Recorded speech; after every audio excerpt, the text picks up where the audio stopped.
Hey there, buddies, and welcome to the show. One of the topics that I want to approach within scuba diving is underwater photography, but also I want to touch on freediving. So, my next guest, Rebecca Griffiths, is both. She's an underwater photographer that also freedives. Rebecca Griffiths, welcome to the show, young lady. How you doing? Hello, thanks for having me. Yeah, good, thanks. My pleasure. I'm just squizzing through your website as we're talking now. I love Oh, that yeah. turtle. That first one with the turtle Oh, thank you. and the humpback just giving us a wave. Yes, humpbacks. One of my favorite things to photograph, I think, is humpbacks. Oh, I bet. Have you got a few of them going off at the moment, or is it getting towards the end of the season up there? It's getting towards the end of the season. I say that, the last two times I've been out, went out last Friday, and the whales were really far away and really far and few between. And then we went Mm. out on Saturday and we came across a pod of about eight humpbacks on a heat run, Oh, which was incredible. And they vanished. They do this. They sort of, you see them and you approach, you turn off your engine and just sit there, and then they completely vanished. And we thought, oh, that's a shame. And then they yeah. literally just popped up right next to the boat to come and have Ta-da! yeah to come and have a nosy. And it's like, oh my gosh, it's crazy. So they're still out there, but yeah, just a bit far and few between. So Yeah, yeah, yeah, that's all good stuff. yeah. So let's back it up a little bit. How on earth did you get into this? What drew you to the ocean? How did it all begin? Well, I grew up in England on the south coast, a little sleepy town called Weymouth, surrounded by the ocean. It's very sort of rugged coastline, a lot of cliffs and things. Mm, So I've always grown up next to the ocean. Absolutely love being out, walking on the beach, etc., etc. But it wasn't until I moved to Australia about 8 years ago that I really started spending more time in the ocean and discovered scuba diving and going out on boats and things like that. And I actually learned to dive in Cyprus. Did my open water course there, scuba diving. mm, It was an amazing place to learn because the visibility is incredible, but mm. there's really not much marine life there in the area where I was, anyways. Very heavily fished where I was living in Paphos in Cyprus, and so it wasn't until I moved to Australia and started scuba diving here and was just absolutely amazed by the abundance of marine life, Mm. and just couldn't believe that you can go out on a dive and just see so many different species and things. Um, It's one and extreme to the other when you compare it to yeah, Cyprus, isn't it? yes, yeah, Cyprus was like, yeah, I mean, yeah, great place to learn because it was just the visibility is great, but you don't Mm. see too much. But yeah, so I started spending a bit more time in the ocean, and I was actually watching a documentary called The Cove. I'm Oh not yeah. sure if you've heard yet about the dolphin drive hunts in Taiji in Japan, Yeah. and I just could not believe what I was seeing.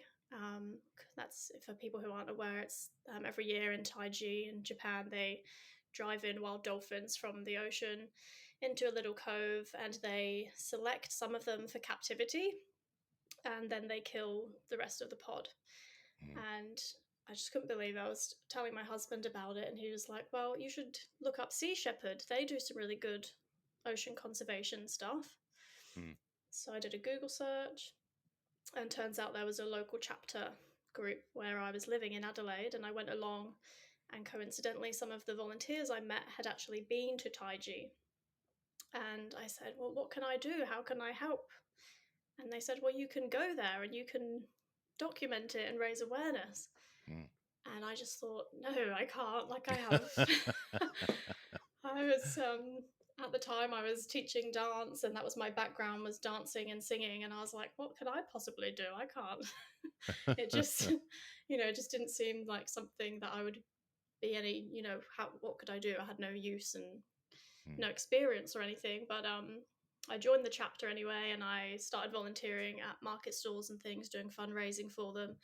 And I couldn't stop thinking about what was going on there. And I just sort of decided, well, what have I got to lose? Let's just apply and see. And about a year later, I was on my way to Taiji, Japan. And that was the first time that I picked up a DSLR camera.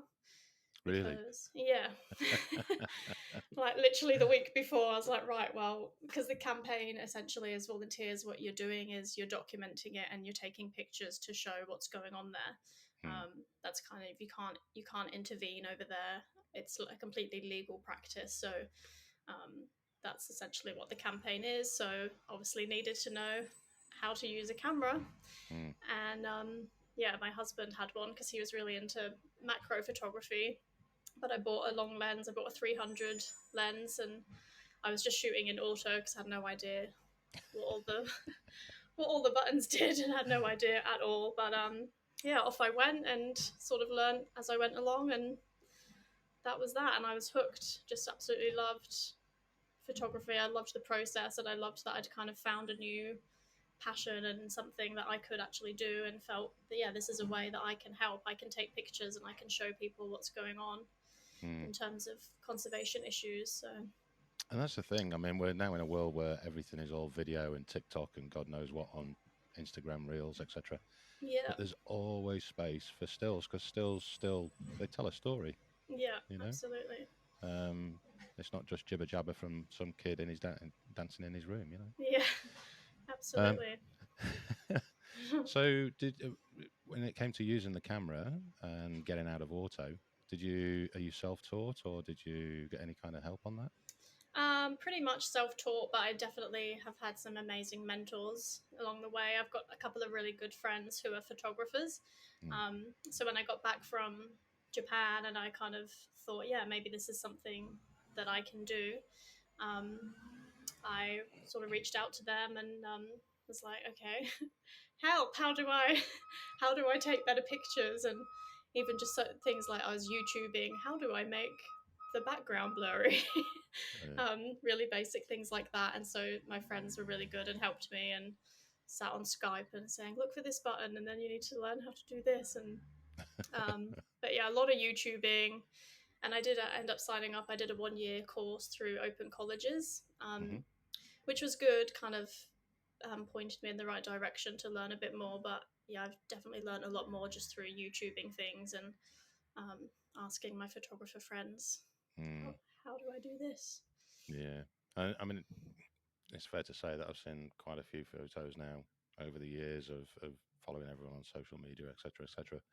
And I do form the opinion that still start to they come into categories, and you've got those that are the natural shot that just are just freaking perfect, full stop, as they are. And then there's those that are edited slightly, and then there's those that people want to design art rather than what was seen with the naked eye. And for me, I've got to ask, you can't be doing much editing on these photos. They look No. like they're virtually untouched.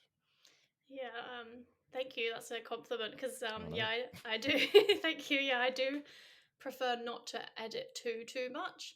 I think because obviously what I'm photographing is wildlife and nature and conservation issues as they're happening. So I don't I don't think they really need editing because Mm, I'm trying to tell that animal's story. So if I edit it too much, then it takes away from the real situation that I'm documenting. yeah. Um, so yeah, And so how did you get to start doing stuff underwater? I mean, obviously it was above the water surface when you were in Japan. yeah. How did we go for the dive in? So that all happened through one of the Sea Shepherd campaigns I was involved with, which I know you will know about because you've spoken to the campaign leader. So that was the Apex Harmony campaign. Jono. Yeah, Jono. Um, so I moved to Queensland about 4 years ago, and I saw that that campaign was happening, and I introduced myself to Jono and bugged him until he let me out on the boat with him. Yeah. So we're obviously out on the boat, going up and down the coast, looking at the shark nets and drum lines, hmm and very quickly realised that I would need to be able to take good underwater photos to be able to effectively show what was happening under the surface Mm. on those shark nets and drum lines. So Jono did have a little setup, but I'm kind of one of those people that wants my own stuff so that I can really control what I'm doing and know what I'm doing. So I invested in and at that stage is when I actually upgraded all my gear and stopped stealing my husband's camera, and especially because I was going to start taking it underwater, and I was slightly terrified that I might drown it, and Yeah. so yeah, I invested in a full frame camera and an underwater setup. So And what camera do you mind? What camera are you on? What are you shooting with? at the moment, I've got a Nikon D850, and I Oh, Don use Silcock will love you. He loves Nikon. and yeah, a Aquatica housing. Okay. Yeah. And do you use strobes at all, or is it all because it's No. relatively shallow on the nets, isn't it? Yeah, pretty much everything I have shot, I haven't felt that I've needed strobes. I've been able to get away with using natural light. Mm. I did look into it at one point, but I actually did a session with Darren Jew, like an editing session, and I asked him, "Do you use strobes?" and like said what I was wanting it for, and he said you can, as long as it's a good weather day, you can get away without using them until you start going deeper. So Yeah, yeah. yeah, I mean, strobes are a whole new kettle of fish as well. If you've never used them yeah, before, you just no, go back to feeling like a novice for a while. yeah. And I still feel like I am a novice, really, in the grand scheme of things. So one thing at a Hey, time. you're not the only one. I feel like that now. I've just upgraded my cameras, and I've Oh, been out cool. on 2 dives with them, and it's Yeah. all fingers and thumbs and nothing coming Yeah. out. Oh, yes. Yeah. And you kick yourself and you come back up and you're like, I missed such a good shot because I didn't know which button or whatever you're trying to do. Yeah. Wait till you get to my Yeah. age as well, and the eyes start failing. That's just Awesome. another added problem. Excellent. I can't wait. Yeah. So, let's talk about freediving a little bit because, hmm to be honest, over the years when I've been teaching, and you teach at resorts and dive centres, and there's scuba diving tuition, there's freediving tuition, and the two intermingle because you see each other in the pool and the sea and all that kind of hmm stuff. So I've always had that banter thing of taking the mick out of freedivers because they can't stay down long enough and all. And excuse me. Um, for years, I was just continually taking the mick. And then there was something came up on social media. It was one of those silly things on Facebook. Post your first photo. And of course, I look back and sure enough, mine was me coming up from depth on fins and a mask, and that's about it. So the banter had to stop. But what intrigues me is not only the diving under the water and being able to, maintain that composure. You've then also got to add in that you're taking a photo and all of those settings that you've got to play with. If I'm down there on a tank and I cock it up, I can just stay there, sort myself out, and take the shot again. Yep. How does it work with freediving? Well, let's do the freediving bit first. Actually, Yep. um, where did you do your teacher your learning? Sorry. so actually, I only did a course at the start of this year, probably about Hmm. 5 months ago. After just sort of snorkeling and doing duck dives, and yeah, I was just a bit of a glorified snorkeler for a while there because when we were doing that campaign with the shark nets, especially in Queensland, the nets aren't too deep. They're in about 5 meters of water, and Mm, it's just not really practical to chuck on a scuba tank because it's so time consuming, and we want to try and run the nets as quickly as possible. So, um, and it's relatively easy to dive down to about 5 meters, but I was kind of figuring out that I couldn't stay down there long enough, like you just mentioned. If you need to change a setting or whatever, with the ocean conditions, it's you want to be able to stay down there a decent amount of time to sort of get your camera where you want it and get a couple of different frames. mm, And that's when I sort of started looking into free diving. Um, and so for a long time, I was again just YouTubing things and trying to figure it out myself, and then realized with the when you're holding your breath in a vast expanse of water, it's maybe a good idea to actually learn properly, know how to do it. especially yeah, exactly. So and then obviously with this year not being able to travel and everything, I finally was like, right, this is the year I'm going to actually get into it properly. So I'm Mm, definitely still a very beginner free diver, but yeah, so I did a course. It's a 2-day course to do. I learned with Ada, which is one of the groups that you can do it with, like Paddy or whatever. hmm Um, The and it was training agency. Yeah, that's right. Yeah. Mm. And the instructor I did it with was Scott Wilson, who's also an incredible underwater photographer, if you've Hmm. followed him on Instagram.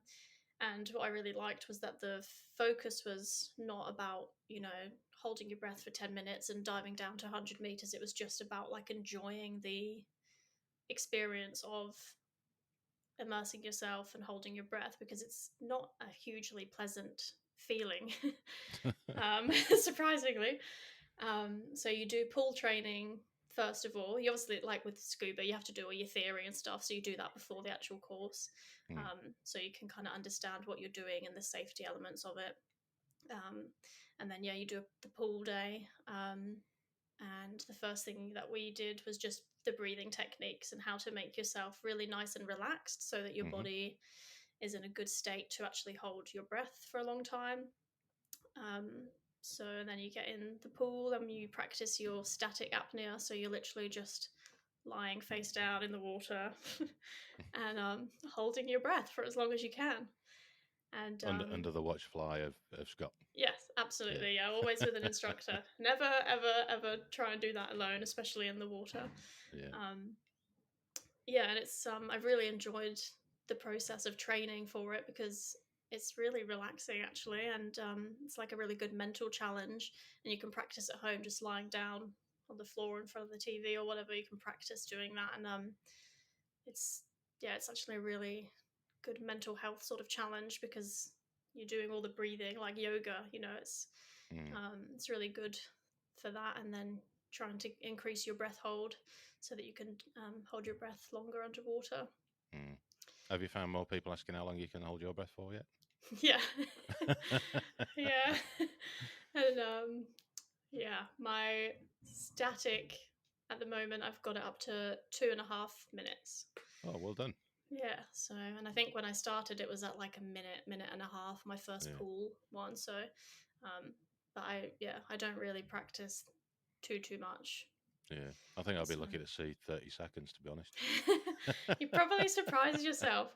And it's interesting because when I was practicing at home, just not in water, I can't hold my breath for nearly as long as when I'm in the water, because when your face hits water, it's I can't remember what it's called, but there's like that reaction when your face, obviously it's natural to hit water and you want to hold your breath, but it just seems Mm. to be like for your brain much easier to keep holding your breath when you're under the water. So Yeah. Yeah. probably sounds really stupid, but you know what I mean. Like, it's just Well, I mean, natural. I'm hoping we'll get a lot more free divers on here Yeah. and get them to it.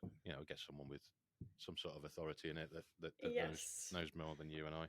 But as Absolutely. far as I understand it, the impulse to breathe isn't actually the lack of oxygen; it's the No. buildup of carbon dioxide. CO2. Yeah, that's it. So once you've been down for a dive and you come up, the first thing you do is actually exhale. Mm. So you have to Oh, do, really? yeah. So you have to do what's called a recovery breath. So you've done your dive or your static or whatever, and you come back up, and you have to do like like quick inhale and long exhale. So you go to get rid of the CO2 and get everything going again Get a balance back. as it should do. Yeah. So Yeah.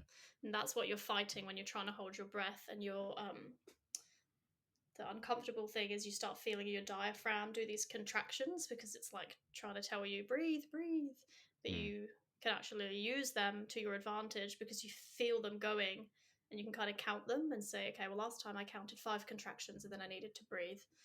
And then you can kind of use that as a training tool to say, okay, well, this time I'm going to get 7 contractions or 8 contractions, and then you kind of just get used to that weird feeling and overpower your brain needing to Yeah. breathe.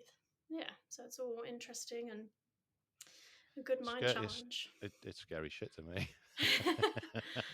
Yeah, it does. I Yeah, had there's a mate of mine actually, Kent, a Swedish guy, lovely fella, and on numerous occasions I'd be teaching, I don't know, open water or something like that, and do skills down the sand, and you just see him pop down, behind you, be down at like 9, 10 meters, and this bearded Viking swimming around. When's he going to go up for air? And he just seems to be yeah, there for eternity. It's weird. yeah, yeah. Well, see, I love scuba, but I find free diving and holding my breath much more natural than scuba. Really? because to me, I always used to freak out every time I would get into scuba. I would have to control my brain again and be like, it's okay, you can breathe, and you can go down and you can breathe. To me, that was weirder than holding my breath in water. Yeah. So for me, I found it more of a, my brain just likes it more. I don't panic as much as when I used to scuba dive. So but, I think that's a quite a common thing actually, that you prefer one or the other. yeah, Yeah. yeah. And I think it's So quite common here in Australia, isn't it? Especially with all the spearos. yeah, absolutely. Yeah. Yeah. But Okay. Well, where's yeah. sorry, Scott. What was his surname? Scott Wilson. Scott Wilson. Where's he Yeah. operating out of? What centre was that? So he, I can't remember what his school is called, but he, if you just type Instagram him or Google him, his name comes up. He lives on the Gold Coast, or Right. runs out of the Gold Coast. So yeah, in Queensland. So you got your qualifications. Yep. Yeah. Or my first level in freediving. So I definitely love to do my advanced, because what I'm battling with at the moment, and especially with the camera, is equalizing, because it's a whole different technique to scuba equalizing. And then you add in your camera as well, and it's a lot of thinking and trying to get down to any depth with the camera and equalize as well. So I would definitely love to do the advanced course, just so I can get more comfortable with that process. Yeah, yeah. Yeah, Is he get down freediving? yeah, that's the one. There you go. Found you. Yeah, Good ace, dude. Nice one. Oh, he's got a yeah, shark behind him as well. Well done. yeah. His photos are incredible. Yeah. To be Amazing. honest, I've probably seen them online, but not. Yeah, I'm not making the link between the name and the photos at the moment. yeah, yeah. He's I'll have got a good look. Yeah. Okay, let's. So we had the campaign in Japan, and you know, carrying on, clickety click click, and it's on the website. I mean, you've done a fair few trips with Sea Shepherd now, haven't you? Yep. Where else have Yes. we been? So yeah, I got back from Japan, and um, you kind of, once you've been on a campaign and you're sort of waking up every day with that purpose of exposing something, or you've kind of got a mission. Hmm. Once I got back home, I was just kind of like, okay, what's next? Like, I couldn't just go back to my regular kind of day to day life. So as I said, I was really trying to improve my photography, because I thought that was something that I could contribute. I didn't really have any experience on boats or anything, so I thought that photography would be the way to go for me to be able to contribute something. So I applied to go on the ships campaigns, and it was I think it was maybe another year after I got back from Taiji that I got accepted to go on Operation Milagro, which is in Mexico, which is a campaign to protect the vaquita porpoise. And there's only about 10 left in the world now, because they have been a victim of illegal poaching. So in the Sea of Cortez in Mexico, illegal fishermen go and set these fishing nets, and what they're actually trying to catch is not the vaquita. They're actually trying to catch a fish called the totoaba, and they cut out their swim bladder and they sell it on the black market, and it's What for? extremely. Well, apparently, don't quote me on this, but apparently it's thought to increase men's. You can see where I'm going with this. Yeah, it's meant to be a natural blue pill, is it? Yeah, something along those lines. So it's kind of a Jesus. delicacy, and one swim bladder sells for an extortion. I think something like, again, don't quote me on it, but something like $20,000 or something absolutely insane. And it's just unfortunate that the totoaba fish is about the same size as these vaquita porpoise, so that's why they're getting caught in these illegal gill nets. Yeah. And so Sea Shepherd's been there for quite a number of years now. And what they do is go out on patrol and look for these nets. They use all sorts of technology on the ship to track where these nets are, and then the crew pull them out and get rid of them, chop them up, make sure that they can't be causing any more destruction in the ocean. So I was on the ship, the John Paul de Joria, for 3 months on that campaign. Nice. Yeah. 3 months. That's a good stint. yeah, it Do you was. does Sea Shepherd do anything to help with getting you from home to the location, or is it all self funded by the volunteers? It depends what your role is and how long you're going for and things like Yeah. that. So yeah. Okay.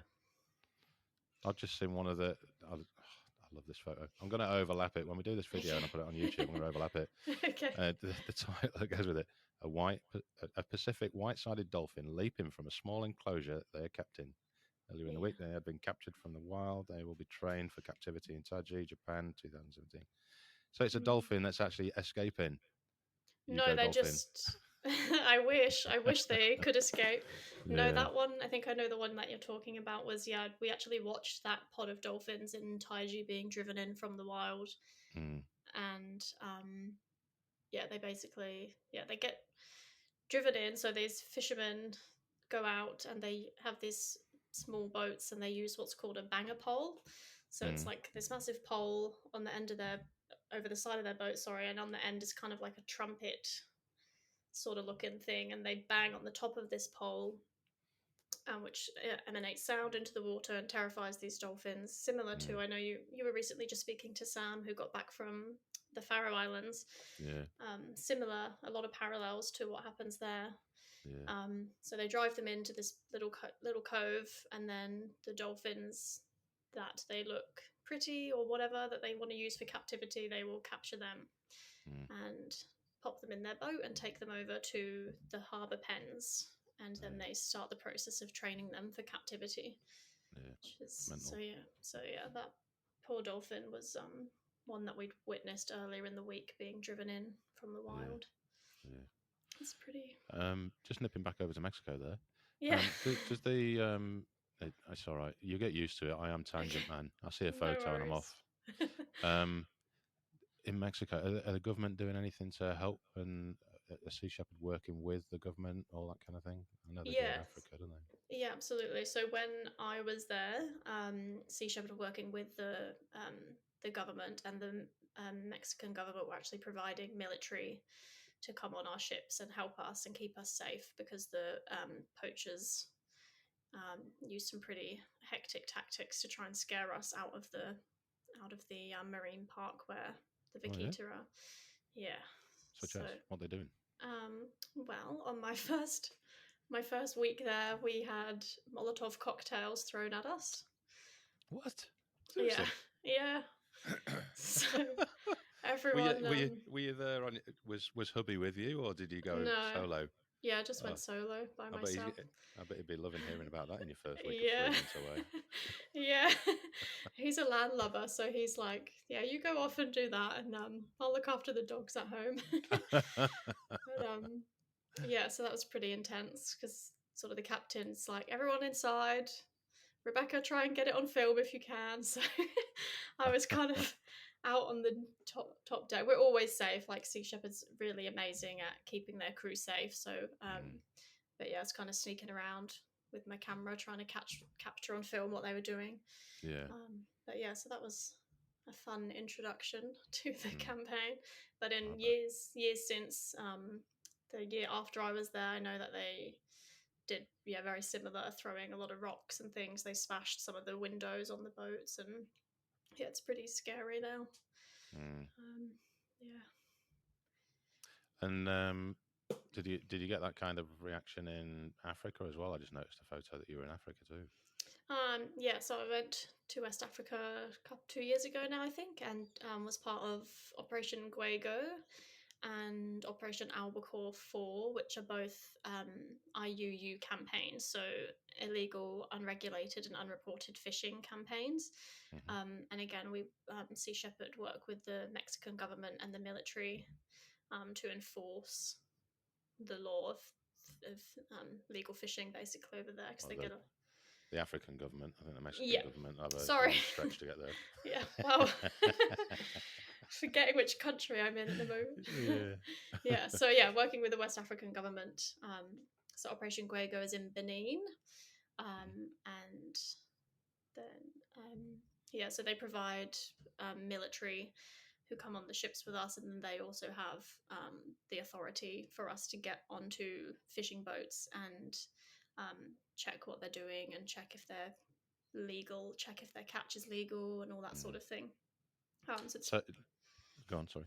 I was just going to say that, yeah, it's pretty amazing that the governments are working so hard to protect their waters Mm. and to protect, because it really, illegal fishing really impacts the local economy and, Mm. because the illegal massive big boats come in and take everything, and then there's nothing left for the locals who actually rely on those fish to feed their families and their communities. And so it's really good to see that the Yeah. governments Yeah. over there work so hard to protect them. Yeah. I mean, it's a good example for the rest of the world, really, isn't it? I know there's Yeah. a lot of places around the world that are doing amazingly good stuff, Hmm. but Africa seems to have picked up the baton and really run with it. Yeah, It's very absolutely. impressive. Yeah, Mm. there's a few different countries in West Africa that Sea Shepherd are working with now, which Mm. is really, really cool. So, Happy days. yeah. And so, linking that all in, you volunteer on Sea Shepherd, and your job is to take. Is it just stills or video as well? I just do photography, yeah, just stills. I have done a Mm. bit of video with some of the onshore campaigns, with the marine debris campaign. I've made a few short videos, but I definitely prefer Mm. photos. Definitely prefer photography over video. Yeah, I'm much the same. I'll Yeah. have a play around with video, but yeah, I much prefer the enjoyment of making a good photo. Yeah. Mm. I like editing video. I quite enjoy that process, but I just find the actual having to get all the footage and everything. Yeah, I just kind of like just taking the pictures, and it's kind of a more instant kind of gratification, like when you yeah, see yeah. see the shot that you've got, and that's really Well, cool. I think you've got to have a particular kind of mind for to make a really good video. You've got to have that skill. Because I mean, no matter how much I've tried over all the kind of different expeditions that I've ran around the world, and you think, right, I'm going to do this, I'm going to do that, I'll get that B-roll, get that done, match it all Hmm. to it's going to look amazing, and you think about it in your head, and it does look amazing, Hmm. and then you get home and you try and put it all together, and uh, I just can't do it. It just looks Yeah. decidedly average. Yeah. I think that's as good as it's ever going to get for me for video. It's just decidedly average. Sure, it's not. Well, Yeah. I could put a lot more effort into it, but I've just got too much to do, so it doesn't Yeah, get the it's time. definitely time consuming making Mm, video, but I yeah, think I like photo as well because it's really kind of enjoyable capturing just one moment. mm, And I know, like, when I first like started to feel excited about photography was when when you go diving or whatever, and you get down there and there's just that kind of feeling of like, whoa, this is really cool, like. yeah, And I think I would see pictures and be like, I would get that same kind of like, whoa, that's awesome. And then when I was able to start capturing it as well, that was kind of like, this is how you can show people what's going on out there. Or, hey, this absolutely, like with the humpback whales, like to be able to capture a breach, like mm, it still just blows my mind that the technology is that you can capture this absolutely ginormous animal leaping out of the water, and you can show that to people who wouldn't otherwise get to see it. yeah. And that I really enjoy that process. So I'd love to get some whales jumping out of the water, but yeah, we'll see. I'll just got to keep trying. yeah, So, yes. have you found yourself? I'm assuming that you're very comfortable with your camera now. Have you got like a go-to settings that you start with whenever you're going out to take any underwater photos? Yeah, I shoot in manual, but I shoot auto ISO Mm, because I just have found it's way too the conditions just change too much when you're underwater. Like, mm, so I generally shoot about f8 and about 1 250 for shutter speed, okay. and then I'll just let the ISO do its thing. Mm. Because And I did uh, try and set that when I was first sort of experimenting and begin and learning, but I was just losing too many good shots because you're down there and you're clicking away, and then a cloud mm, will come along and just completely ruin it. And yeah. um, so I Well, found that that. makes sense because like we said earlier on, if you're on a tank, you can see it, you can view it, you can have another look Yeah, and review your photo and change yeah, your ISO. yeah. You're not But going to get too even many shots in 2 minutes, are you? no, but even like when with wildlife, they move really bloody quickly sometimes, so you Yeah, don't always have the time and the luxury of changing your settings. So, and even with above water stuff, like when I'm shooting whales, it's that sounded wrong. When I'm shooting when I'm when I'm photographing whales, it's the same. Especially like you just don't know where they're going to pop up with a breach, so I'll usually go out on the boat, and before we start seeing them, I'll get the settings all right first, and then so you don't have to worry about changing them too much. yeah. Yeah. And I'm assuming that when you're shooting something like a whale breach, it's not just one shot you're taking; multiple shots per. Yeah, I'm on quick fire for sure. Yeah, yeah, Yeah, so it's yeah, taking about 10-15 shots in any sequence, and it's pretty interesting when you go chuck them all in Lightroom at the end and you're editing them, and it's like you get to see the whole sequence of the breach, and some of them are in focus, and so many times I've been like, oh, that would have been an epic shot, but like that one, it's like at the end of the frame and it's just not quite in focus, and you're like, damn, I could definitely create an album of these would have been really good pictures if they had been in focus, Yeah. especially for Here's the whales. outtakes. Yeah, exactly. Oh dear. Yeah. So, for those people that are out there, and we've got so many people that take photos. Everyone's got a camera, haven't they, on the phone? But Hmm. those people that really want to get serious about it and have a proper play, have you got any kind of tips, advice, ways of avoiding cock ups that you might have done in the early days for yourself? Just get out there and shoot, Mm, and I'd probably just say get a if you know that you really want to take pictures and you already know that you really enjoy it, invest in a DSLR, mm, or even just get a secondhand one. Like you said, so many people have them these days and are selling off their old ones or whatever. mm, And what I used to do is I used to go out and photograph anything and everything because I just wanted to practice, but quickly sort of realized if I want to get good at something, I need to like figure out exactly what it is that I want to get good at, which for me was wildlife, and whales, and marine life in particular. So just I go, especially like for underwater photography, you just have to get out or get under the water. You just have to, because so much of the time you can go out and not see anything. yeah, So it's time spent in the water is a really important thing. yeah, But yeah, I think just going out practicing, looking at going into Lightroom afterwards, editing them, seeing what don't I like, why don't I like it, and then looking up how you can change that. But mm, I think yeah, and finding your, like you said, so many people do photography now, so finding what is it that you want to show with your pictures, what are you trying to convey in your pictures, and what do you want people to think or feel when they look at your photos, mm. Well, I think you depending on could. what. I mean, a good example, and one of the reasons that um, your photos caught my attention, not only because they're bloody good, but it's the knock on effect. And most people have got Instagram and taking photos left, right, and center, and it's likes here and likes there. But when you click on the photos that you have on your Instagram, it's generally followed with quite a few comments and several people asking if they can get a copy and where can they, do you sell them, etc., etc. And that in itself is a massive compliment that people want to actually purchase the photos that you've taken.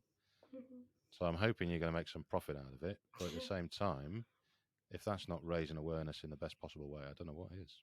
Yeah, thank you. Yeah, Mm, that's definitely my goal, and that's why I got into photography, because I mean, I growing up in England, as I said, I never would have dreamt that I would have been able to see a humpback whale in real life, let alone go to all these other crazy places and see what was being done and have the opportunity to try and make a difference. And I think photography can be really powerful in that way, because I could be wherever, West Africa, Mexico, Australia, taking this picture, and somebody back home in the UK is looking at it that would never have been aware of that before. yeah, And I think that's where it's good, and that's where social media is good too, because as much as I sometimes hate social media, um, the good part of it is that it has such a reach. and Yeah. you can use it as a tool to raise awareness and start conversations. And that's what I hope that I can use my photography and get people to feel that connection of when you first go scuba diving and you go, whoa, look at that, or you see whatever, a dolphin, and that's just magical. And I think hopefully with my pictures I can sort of give people that feeling and make them want to get involved and want to protect those things as well. Yeah. So And it does. It conveys such a message in a picture, and especially with someone like me. I mean, I'll openly admit I'm pretty crap when it comes to reading, and it doesn't entertain me reading. yeah, But looking at photos, I take more from, and I'll take yeah, my time looking at one photo to look at all the detail within it. yeah, So I'm sure I'm not the only one in the world that does that. yeah, Uh, absolutely, yeah, Maybe the modern day, everyone's just flicking really quick, aren't yeah. they? But if your picture can make someone stop and then read Yes. the caption and say, hang on a second, what's going on here, then Yeah. that's when hopefully you've done a good job and you've done that animal justice. So Yeah, and that's the thing. yeah. So what's next on the agenda for you then? Where's it going to? Hopefully back on campaign next year. Hopefully, just waiting for Australia to figure out what it's doing with its borders. And yeah, I'd really love to just get back out on more campaigns, Mm, and just continue to raise awareness. And even just like it's been great this last year actually, because I was like everyone, I'm sure, and I really can't complain because I live on the Sunshine Coast in Queensland, which is the most beautiful place, and also been extremely lucky in this whole pandemic that mm, I've been able to get out and about, and Queensland is so big that I've been able to actually still go on trips and things. mm, So this year's been really great for that, and that I've actually been able to go and explore places within Queensland and use that to improve my underwater photography as well. And yeah, met lots of different people doing that, and like you said, people commenting wanting to buy my prints, which is really nice. So I just want to keep doing that on the side, and then go on campaigns whenever I can. So yeah. hopefully January, February next year is when Have it'll you happen. entered have you entered any competitions yet? A few, but I when first was entering them, I actually entered not very nice images of um like one of them I entered was a turtle that we captured on the Apex Harmony campaign who was hooked on a drum line. Okay. And that made it to the finalists of the People's Choice Awards, um, which was interesting that people Yeah. would. But I mean, I guess it speaks to people and they've learned, and they've learned something from it, which was really cool. But yeah, it's something that I would like to do more of, and that's kind of coming with the more experience I've got, because for a long time I had imposter syndrome with with my photography, and I was like, oh, but I haven't been doing it for very long and it's not good enough. And so I'm definitely getting more confident now, and feel like I would be more confident to enter more competitions. And so I would yeah, strongly suggest you do. thank you. Yeah. Yeah. And maybe it'll help you just realize how good your photos are. Oh, Very, thank you. very good. Very good. Thank you very much. So I just had a flashback to our conversations the other day. I mean, you just come back from Heron Island, Lady Elliot Island. Lady Elliot. Yeah. How was that? Yeah, absolutely Spectacular, amazing. I assume. Yeah, unreal, absolutely unreal. I've been it's been on my bucket list for a long time since I moved to Queensland, but it's a little bit pricey to get over there. But this year, because of obviously tourism's been hugely impacted here, they've been doing discounted flights. So that was my third trip this year. So um, me and one of my freediving buddies, we just were absolutely addicted. We just couldn't believe it, because it's honestly so beautiful. It's a Coral Cay island, Hmm. and it's a tiny island. The airfield run like it's just like over the runway is just a strip of grass going through the middle of the island, and you get off the little plane, and there's the dive shop, and then there's like the reception, and then the accommodation. You can literally walk from one end of the island to the next. Yeah. And on one side is what they call the lagoon, so it's really really shallow, and you can only snorkel there at high tide, obviously. And even at high tide, it's like half a meter max to the Yeah. coral. And on the other side is a bit deeper, and you've got all the coral reef, and then you can go out and there's loads of bommies and manta rays, so many turtles. I've seen, I think, yeah, I've seen quite a few different species of turtles there. Reef sharks, seen leopard sharks there. It's just, it's literally like an aquarium. Like you just go Yeah. out and you see so much, and perfect to practice free diving because it's got some really beautiful like sandy patches that's probably about 10 meters that you can Mhm. practice on, and then you can get boats and go out a little bit deeper, to practice as well. So, and just the most beautiful conditions, like crystal clear waters, and yeah, it's amazing. Not So jealous at all. definitely, when you can get out to Queensland, you gotta go. You gotta go. Yeah. And Absolutely. do you get through a fair few SD cards, I assume? Yeah. Yes, I did. I put two cards in, and one's a backup, so that if I fill up my card, then it's I've got that backup. But that's something I've been working on actually, is trying not to just shoot a million pictures. So I've got so many to sort through, and actually thinking that's a good thing about that place too, is because there's so much to see there. You can get to go down and see, and sort of try and line up a shot and not have so many to go through afterwards. Yeah. Um, but That's a bit of a still, luxury, isn't it? It sounds yeah, fantastic. yeah, it's Yeah. incredible, I think incredible. a couple of our friends actually missed out on Lady Elliot because of this recent lockdown. They're down here in Yeah. Sydney. In fact, it's one of Oh, the compadres, Lisa. She's been on the show a few times. oh, cool.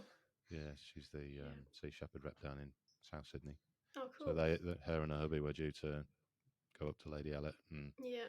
lo and behold, lockdown said no. So Awesome. yeah, I think it Yeah. was about a week out when it started as well. It's unbelievable. Good, Something, good. something to look forward to, Indeed, for indeed. sure. Yeah, it's amazing. So just remind me, how long you been doing this? Well, I went to Taiji in 2000, February 2017, so Mm, about 5 years. cool. Um, Because what I yeah. wanted to point out to listeners, and in particular people that might be interested in free diving and photography and conservation, and following this route that you've taken of bringing all three together, you don't necessarily have to be a super experienced expert freediver or conservationist or photographer to start down this journey. And we look how far you've come in just 5 years. It's quite a good example of what people can achieve if they really want to do it. Absolutely. Yeah, Mm, I think that's a really good message because, yeah, as I said, when I first went and met those volunteers who just got back from Taiji, and I was sort of all fueled up and wanted to do something, and they said, "Well, you can go," and I was like, "But what can I do?" yeah. But if you feel passionate enough about it, then you absolutely can. Mm, And I think you don't have to be an expert. Um, and I know that did hold me back in some ways because I just didn't feel confident or good enough. Like I didn't feel like my pictures were doing justice, to the situations I was photographing. But you just mm, work harder, keep learning. Um, I think the world. There's so many issues facing the oceans at the moment that we need as many people as we can, and if that sounds like, if you're passionate enough about it, you can absolutely teach yourself and learn from others. And the good thing too, I've found anyway with photographers, I used to be a dancer, and I can, as you can probably imagine, a lot of dancers are not. There's a lot of like bitchiness and jealousness, and that kind of culture. So when I started doing photography and photographers was there giving me advice and helping me, it was like so refreshing. mm, And especially in the sort of conservation area, we're all trying to achieve the same thing. We're all trying to raise awareness and do something good for the planet. So that I'm more than happy to help people and give them tips and advice, and that's been really great. So I think and that's it. I mean, it. It, it kind of changed my diving when I started taking a camera. When I first started just playing around, I'd take a GoPro or something like that. But yep, excuse me. As I started to get a bit bored with teaching and all that kind of stuff, and you pick up a camera again, the mm, whole scuba diving thing changes because you've got yeah, a completely new element to this exciting sport. And I include free diving on that as well because it's all mm, immersion, yeah, and it just becomes so bloody addictive. yeah, It's fantastic, yeah, and I think free diving's like the perfect example of how good it is for your mind and Yeah, you know, absolutely. as you mentioned before, meditation and getting in that calm state. Yeah, Whack a 100%. camera in front of you as well, and away you Yeah, go. absolutely. Yeah, I would definitely recommend it. Yeah, it's been awesome. I can't wait to every time there's a trip going out, I can't wait to go and try and get a little bit deeper or stay down a little bit longer. And it's a really fun sort of challenge for yourself as well. But Mm, there's no competition with other people. I mean, there is a healthy one if you want it to be, with your dive buddy or whatever, but it's never like, oh, you can't dive as deep as me. It's just, even mm. when I think the last pool session I did and I held my breath for like an extra 5 seconds and everyone was like, whoa, awesome, like way to go. It's just been a really nice community, and that's what I've taken from it as well, is it's just really fun and everyone's really supportive. So Yeah, yeah. yeah, it's cool. And again, you mentioned the photography support or photographers supporting Yeah, each other. yeah, I absolutely. don't know a liveaboard where people don't sit around and discuss how they take particular photos and Yeah, just let people know how to do it. It's great. absolutely. Yeah, It's a great exactly. And leveler. yeah, for sure. And yeah, as I said, I didn't.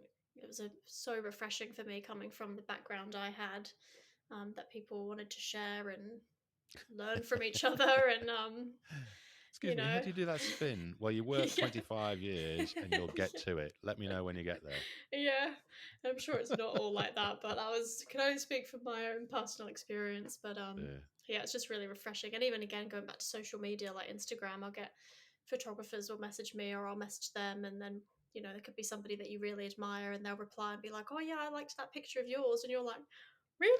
Like, Yeah. and say, "How did you do that?" Or and it's really cool to meet people that way as well and learn Yeah, what other people are doing, and yeah, it's awesome. it's all good. Any Yeah, kind of learning is good. absolutely. There was something I was going to say. Oh yeah, yeah. When you're doing the shark nets and stuff like that, Hmm. it's an old one now, but I think it was episode three, four, four. Might have been a little bit later, but 4, 5, 6, something like that. I had Christian Parton on, who's a marine biology um, super guru from Hmm. back home in the UK. Yep. In fact, look him up on YouTube. He's on. It's called Shark Bites, but Okay. Bites being BYTES. Yep. He's one of the founders of Sharon, which is the Shark and Ray Entanglement Network. Hmm. So you get photos like this, and obviously it's for sea shepherd, but whack them on there as well because they're building Hmm. a huge database on Okay. any kind of animal that gets caught up in nets and fishing lines Yeah. and stuff Awesome. like that. Yeah. Cool. Yeah, I'll shoot you the link. He's Yeah. a nice Awesome. chap.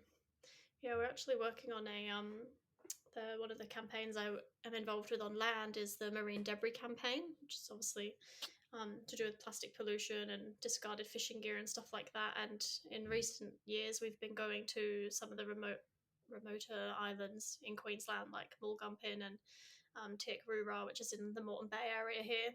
And unfortunately, we've been finding a lot of turtles and a bird on one occasion caught in crab pots. really. Which is pretty devastating. So that's something that we're working on at the moment, is because there's really not that much sort of regulation around that here. So that's been something that's been a bit eye opening and that we're working on at the moment. Mm, yeah, yeah, Yeah, so it's good to hear that other people are documenting that stuff too. yeah, yeah. And that's the thing. I mean, there's so many people out there, and so many different foundations, charities, institutions, all this that want to do the right thing. Yeah, Just pooling them all together. absolutely, So the more we network, the better the information gets out absolutely, there, as far as I'm concerned. for sure, 100%. Mm. Yeah, it's cool. Cool beans. Well, Rebecca, I think we'll wrap it up for today, and I'll chuck it in the show notes or your website and all that kind of stuff. Awesome. Um, but people can find you on Instagram, Twitter. Do you do Facebook? Yeah, I'm on Instagram and Facebook. Twitter's a lost one on me, but one too many social media things for me. But Yeah, Instagram, obviously, and Facebook because I can share my pictures a lot more. So yeah. And that one of the best ways for people to get in touch with you? Or? yeah, Instagram is probably what I'm most active on. So Yeah, Instagram is where it's at for me. happy days. Awesome. Okay. Well, thank you very much for coming on the show. Oh, thank And you. It's great. I'll be looking forward to much more fantastic photos coming from you. Thank you. Fingers crossed. Yeah. Hopefully, you can make it up to Lady Elliot Island soon. Oh, I hope so. Yeah. I hope so. I'll be a happy man when I do. Yeah. Cool. Thank Cheers, you. Rebecca. Thank you very much. Bye. Bye-bye. Bye, everybody. Is Scuba Goat Under the Sea, the podcast for the inquisitive diver.